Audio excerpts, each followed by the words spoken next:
പറ്റിയാണ് ഒരു വർഷം എത്ര ലീവ് പിന്നെയുള്ള ക്വസ്റ്റ്യൻ ആണ് കെമിസ്ട്രി ഫിസിക്സ് മാത്സ് ടഫ് ആയിട്ടുള്ള സ്റ്റുഡൻസ് ഹൗസ് ബിൽഡിംഗ് മെക്കട്രോണിക്സിന് സൂട്ട് ആക്കും.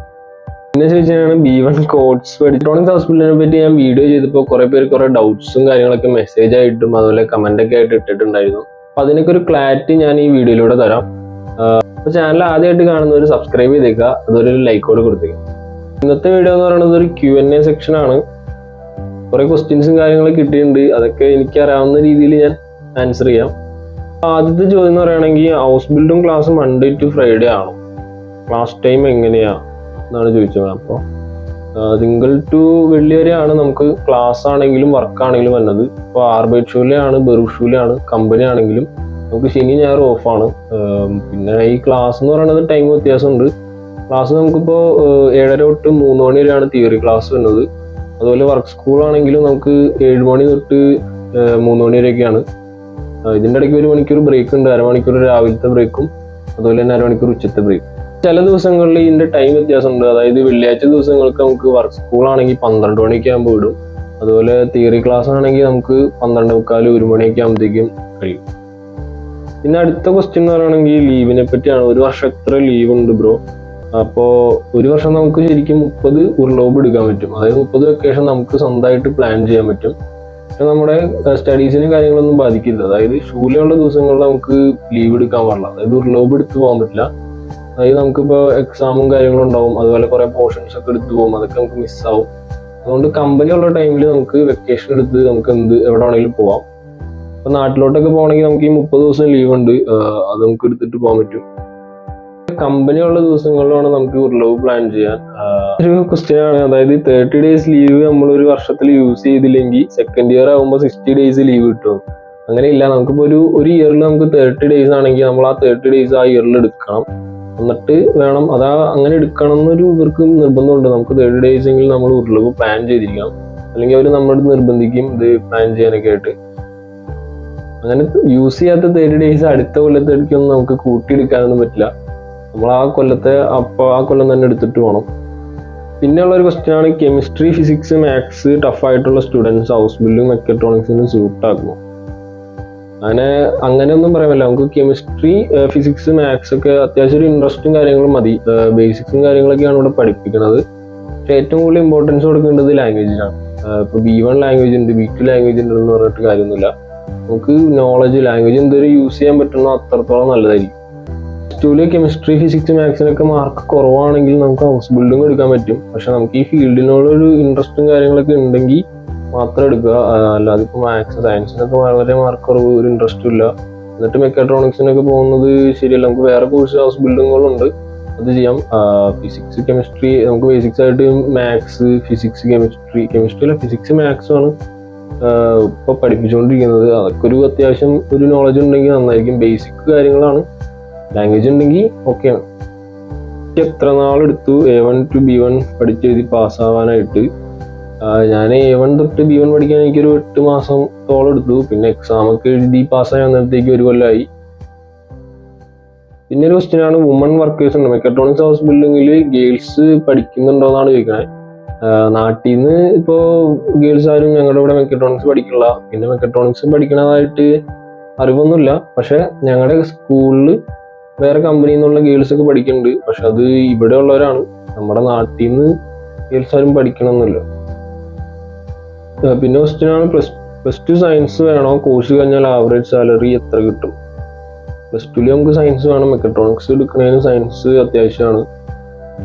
പിന്നെ കൊമേഴ്സ് കാര്യങ്ങളൊക്കെ ആണെങ്കിൽ, അതായത് നമ്മുടെ നാട്ടിൽ നിന്ന് ഞാനിപ്പോൾ +2 സയൻസ് എടുക്കുന്നതായിരിക്കും നല്ലത്. മെക്കട്രോണിക്സ് ഒക്കെ എടുക്കുമ്പോൾ സയൻസ് തന്നെ വേണം.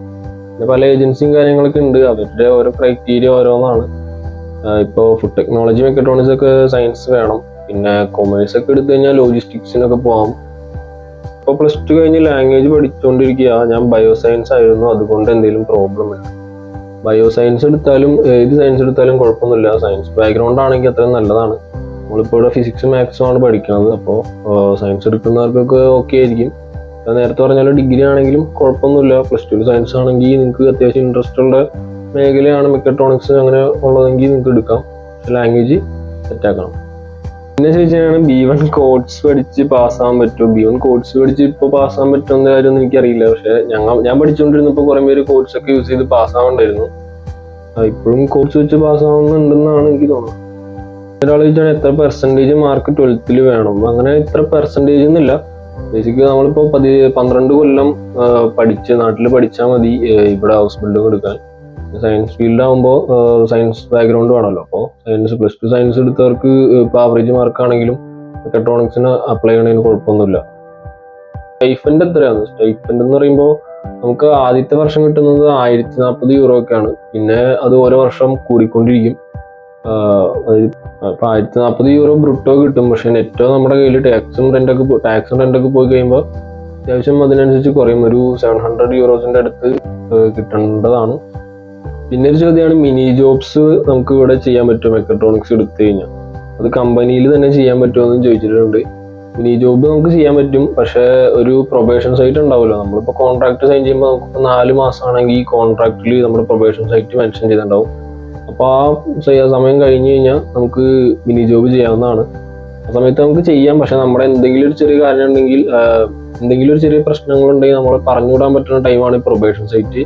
അത് കഴിഞ്ഞിട്ട് മിനി ജോബും കാര്യങ്ങളൊക്കെ ചെയ്യാൻ പറ്റും. ചില കമ്പനികൾ അവർ തന്നെ പ്രൊവൈഡ് ചെയ്യുന്നുണ്ട് മിനി ജോബായിട്ട്. ഇത്ര വർക്ക് അവേഴ്സ് നമ്മൾ അവിടെ പണിയെടുത്ത് കഴിഞ്ഞാൽ അവർ മിനി ജോബായിട്ട് നമുക്ക് അതിന് പേ ചെയ്യും. പക്ഷെ അല്ലെങ്കിൽ നമുക്ക് വേറെ ഷോപ്സിലും കാര്യങ്ങളൊക്കെ ചോദിച്ചിട്ട് നമ്മുടെ കമ്പനിയിലുള്ള ഷെഫിനെ അറിയിച്ചാൽ മതി. അതായത് നമ്മുടെ ഹെഡായിട്ട് ഒരാളുണ്ടാവും കമ്പനിയിൽ, അയാളാണ് ഷെഫ് എന്ന് വിളിക്കുന്നത്. പുള്ളിക്കാരനെ നമ്മൾ ഇങ്ങനെ മിനി ജോബ് ചെയ്യാൻ താല്പര്യമുണ്ട് അങ്ങനെ പറഞ്ഞ് കാര്യങ്ങളൊക്കെ പറഞ്ഞു കഴിയുമ്പോൾ പുള്ളി ഓക്കെ ആണെങ്കിൽ ഓക്കെ അടിക്കും. അങ്ങനെ പ്രത്യേകിച്ച് പ്രശ്നമൊന്നും വരില്ല, നമുക്ക് മിനി ജോബ് ചെയ്യാവുന്നതാണ്. ഇത്ര അവേഴ്സ് വർക്ക് ചെയ്യാൻ പറ്റും. മിനി ജോബ് നമുക്കിപ്പോൾ ഓരോരുത്തരുടെ വിസയിലും കാര്യങ്ങൾക്കും ചിലർക്ക് ആഴ്ചയിൽ 10 മണിക്കൂർ വർക്ക് ചെയ്യാം, ചിലർക്ക് 20 മണിക്കൂർ വർക്ക് ചെയ്യാം, അങ്ങനെയൊക്കെ ഉണ്ടാവും. പക്ഷെ നമുക്കിപ്പോൾ ഒരു മാസം 520 euro ആണ് മിനി ജോബ് ചെയ്ത് കിട്ടാമോളൂ. കൂടിക്കഴിഞ്ഞാൽ നമ്മൾ ടാക്സ് ക്ലാസ് മാറും. അതുകൊണ്ട് നമുക്കൊരു ആഴ്ചയിൽ ഒരു 10 മണിക്കൂറൊക്കെ വർക്ക് ചെയ്യാൻ പറ്റും. വെച്ച് കഴിഞ്ഞാൽ മെക്കട്രോണിക്സിന്റെ ഇന്റർവ്യൂവും കാര്യങ്ങളും എങ്ങനെയായിരുന്നതാണ്, അത് നേഴ്സിങ്ങിനേക്കാളും ടഫാണോ എന്നാണ് ചോദിച്ചേക്കുന്നത്. ഇന്റർവ്യൂവിനെ പറ്റി ഡീറ്റെയിൽ ആയിട്ട് ഞാൻ കുറച്ച് പേരുടെ എക്സ്പീരിയൻസും കാര്യങ്ങളോടൊക്കെ ചോദിച്ചിട്ട് ഡീറ്റെയിൽ ആയിട്ട് ഒരു വേറെ വീഡിയോ ചെയ്യാം. ഇന്റർവ്യൂന്ന് കുഴപ്പമില്ല, നമ്മൾ കമ്പനിയുടെ കാര്യങ്ങളൊക്കെയാണ് ചോദിക്കുന്നത്. ഇപ്പം എൻ്റെ എക്സ്പീരിയൻസ് പറയുകയാണെങ്കിൽ അടുത്ത് കമ്പനീനെ പറ്റിയൊക്കെയാണ് ചോദിച്ചത്. കമ്പനീനെ പറ്റിയും അതുപോലെ ജർമ്മനിയിലെ കുറച്ച് കൾച്ചറൽ ആയിട്ടുള്ള കുറച്ച് കാര്യങ്ങളൊക്കെയാണ് ചോദിച്ചത്. വലിയ കുഴപ്പമുണ്ടായില്ല, നമുക്ക് അതുണ്ടെങ്കിൽ നമുക്ക് അഡ്ജസ്റ്റ് ചെയ്ത് പോകാവുന്നുള്ളൂ. അപ്പോൾ ഡീറ്റെയിൽ ആയിട്ട് ഞാൻ ബാക്കി കുറച്ച് ഫ്രണ്ട്സിൻ്റെ അടുത്തുണ്ട്, അവന്മാരോടൊക്കെ ചോദിച്ചിട്ട് വീഡിയോ ചെയ്യാം. പിന്നെ ഒരു ക്വസ്റ്റ്യൻ ആണ്, B2 2 മൊഡ്യൂൾ വെച്ച് പോകാൻ പറ്റുമോ, അതുപോലെ B1 2 മൊഡ്യൂൾ വെച്ചൊക്കെ പോകാൻ പറ്റുമെന്ന്. B1 2 മൊഡ്യൂൾ വെച്ച് വന്നവരുണ്ട്, അതുപോലെ B2 1-2 മൊഡ്യൂളൊക്കെ വെച്ച് വന്നവരുണ്ട്. അതിപ്പോൾ ഓരോ ഏജൻസിക്കാരുടെ ഇതിൽ അവർ കയറ്റി വിടണമായിരിക്കും. പക്ഷെ നമ്മളിവിടെ വരുമ്പോൾ ലാംഗ്വേജ് ആണ് ഇമ്പോർട്ടൻറ്റ്. നമുക്ക് ജസ്റ്റ് VFSും കാര്യങ്ങളും പ്രൊസീജിയേഴ്സിനും B1 2 മൊഡ്യൂൾ വെച്ച് B2 2 മൊഡ്യൂൾ വെച്ചൊക്കെ ഓക്കെയാണ്. അവിടെ നിന്ന് കയറി വന്നാലും നമുക്കിവിടെ ലാംഗ്വേജ് ഉണ്ടെങ്കിലാണ് സർവേ ചെയ്യാൻ പറ്റുള്ളൂ. ഏറ്റവും കൂടുതൽ നല്ലതെന്ന് വെച്ചാൽ B2 ഫുൾ മൊഡ്യൂൾ പാസ്സാവണമെന്നല്ല, അപ്പോൾ പോരാനൊരു വഴിയുണ്ടെങ്കിൽ നിങ്ങൾ വരിക. പക്ഷെ നിങ്ങളുടെ ലാംഗ്വേജും കാര്യങ്ങളൊക്കെ സെറ്റ് ആയിരിക്കണം, അല്ലെങ്കിൽ ഇവിടെ നിന്ന് നല്ല സ്ട്രഗിൾ ആയിരിക്കും. ഫസ്റ്റ് എന്ന് വെച്ചാൽ 28 years old, I really need to do house building in hotel management. There is any age limit on this if I apply by this age? അതായത് ഏജ് ലിമിറ്റ് ഉണ്ടോയെന്നാണ് ചോദിച്ചത് ഹൗസ് ബിൽഡിങ്ങിൽ. ശരിക്കും ഇവിടെ ഹൗസ് ബിൽഡിങ്ങിന് ഏജ് ലിമിറ്റ് ഇല്ല. നമ്മുടെ അവിടെ നിന്ന് വരുമ്പോൾ എന്ന് വെച്ച് കഴിഞ്ഞാൽ നമുക്ക് ഇയർ ഗ്യാപ്പും കാര്യങ്ങളൊക്കെ ഫില്ലാക്കണം. അതുപോലെ ഹൗസ് ബിൽഡിങ്ങിന് ഏജ് ലിമിറ്റ് ഇല്ല. പക്ഷെ അവിടെ നിന്ന് നാട്ടിൽ നിന്ന് ഇങ്ങോട്ടേക്ക് എത്തണമെങ്കിൽ അത്യാവശ്യം ഓവർ ഏജ് ആയി കഴിഞ്ഞ് കഴിഞ്ഞാൽ നമുക്ക് പറ്റില്ല. അതുപോലെ ലാംഗ്വേജും കാര്യങ്ങളും അങ്ങനെ കൊണ്ടുവരാനൊരു ഓപ്ഷനൊക്കെ ഉണ്ടാവും.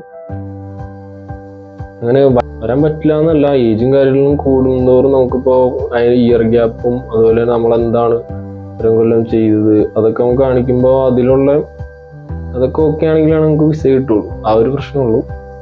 ബിൽഡിംഗ് ഇവിടെ പഠിക്കുന്നതിൽ അത്യാവശ്യം പ്രായമുള്ളവരൊക്കെ ഉണ്ട്, പക്ഷെ അവരൊക്കെ ഇവിടെ ഉള്ളവരാണ്. നാട്ടിൽ നിന്ന് അത്യാവശ്യം നല്ല പ്രായമുള്ളവരൊന്നും ഞാൻ ഇവിടെ കണ്ടിട്ടില്ല. കമ്പനിയിലെ വർക്കിനെ പറ്റിയും പിന്നെ ആർബൈച്വലി വർക്ക് സ്കൂളിൽ എന്താ പഠിക്കണേന്നും തിയറി ക്ലാസ്സിൽ എന്താ പഠിക്കണേന്നൊക്കെ ചോദിച്ചിട്ടുണ്ട്. കമ്പനിയിലെ വർക്കിനെ പറ്റി എന്തൊക്കെ ചെയ്യുന്നതെന്ന് ഞാൻ നേരത്തെ ഒരു വീഡിയോ ചെയ്തിട്ടുണ്ട്, അതൊന്ന് ചെക്ക് ചെയ്താൽ മതി. അതുപോലെ വർക്ക് സ്കൂൾ ആർബൈച്വലിയിലെ കാര്യവും ഞാൻ നേരത്തെ പറഞ്ഞിട്ടുണ്ട്. ഇനി ഞങ്ങൾക്ക് തിയറി ക്ലാസ് ആണ് ഇപ്പോൾ നടന്നുകൊണ്ടിരിക്കുന്നത്. അപ്പം അത് കഴിഞ്ഞിട്ട് ഞാൻ തിയറി ക്ലാസ്സിൽ എങ്ങനെയാണ് എക്സാം അതുപോലെ എന്തൊക്കെ പഠിപ്പിക്കുന്നുണ്ടെന്നുള്ള എക്സ്പീരിയൻസ് ഒക്കെ ഷെയർ ചെയ്യാം. അതുപോലെ തന്നെ കുറേ പേര് ലോജിസ്റ്റിക്സ് ഹൗസ് ബിൽഡിങ്ങിനെ പറ്റിയൊക്കെ ചോദിച്ചിട്ടുണ്ടായിരുന്നു. ലോജിസ്റ്റിക്സ് ഹൗസ് ബിൽഡിങ്ങിനെ പറ്റി ഒരു ഡീറ്റെയിൽ വീഡിയോ നമുക്ക് ചെയ്യാം. അപ്പോൾ എനിക്ക് കിട്ടിയ അത്യാവശ്യം കോമൺ ആയിട്ടുള്ള ക്വസ്റ്റ്യൻസും കാര്യങ്ങളൊക്കെ ആൻസർ ചെയ്തു. അപ്പോൾ ഇനി നിങ്ങൾക്ക് ഡൗട്ട്സ് ഉണ്ടെങ്കിൽ ജസ്റ്റ് ഒന്ന് കമൻറ്റ് ചെയ്താൽ മതി. ഞാൻ അറിയാവുന്ന കാര്യമാണെങ്കിൽ പറഞ്ഞുതരാം. അപ്പോൾ ഇന്നത്തെ വീഡിയോ അത്രേ ഉള്ളൂ. അപ്പോൾ സമയത്ത് ഒരു സബ്സ്ക്രൈബ് ചെയ്യുക. അപ്പോൾ നമുക്ക് നെക്സ്റ്റ് വീഡിയോയിൽ കാണാം. ബൈ.